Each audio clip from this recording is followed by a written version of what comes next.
মেলবোর্নের মাঠে চলা চতুর্থ টেস্ট বক্সিং ডেতে শুরু হয়। টসে জিতে অস্ট্রেলিয়া ব্যাটিং করার সিদ্ধান্ত নেয়। শুরু থেকে ভারতীয় বোলারদের নিয়ে এক প্রকার ছেলেখেলা করে Sam Konstas, Labuschagne, Usman Khawaja ও স্মিথরা। ব্যতিক্রম ট্র্যাভিস হেড। স্মিথের 140 রানের ইনিংসের উপর ভিত্তি করে 474 রানে শেষ হয় অস্ট্রেলিয়ার প্রথম ইনিংস। ভারতীয় সফলতম বোলার জাসপ্রীত বুমরা 4 উইকেট নেয় ও রবীন্দ্র জাদেজা 3 উইকেট। 474 রানের লক্ষ্যে প্রথম ইনিংসে ব্যাটে নেমে ভারতীয় ব্যাটারদের নাস্তানাবোধ করে অস্ট্রেলিয়ার বোলাররা। 3 রান করে প্যাট কামিন্সের শিকার হয়, ফিরে যায় ভারতীয় ক্যাপ্টেন রোহিত শর্মা। আরও একবার তিনি ব্যাট হাতে ব্যর্থ হন। দলের স্কোর যখন 51, তখন কামিন্সের দ্বিতীয় শিকার হয় KL রাহুল।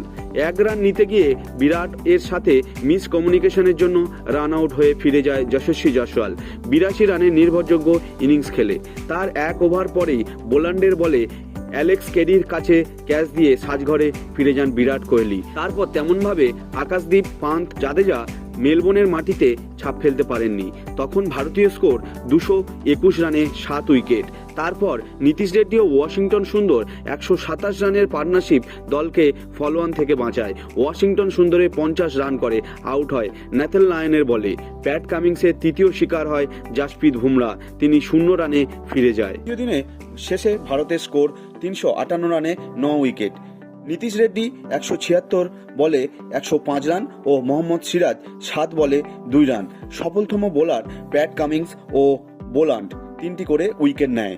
ভারত এখনও অস্ট্রেলিয়ার থেকে 116 রানে পিছিয়ে আছে।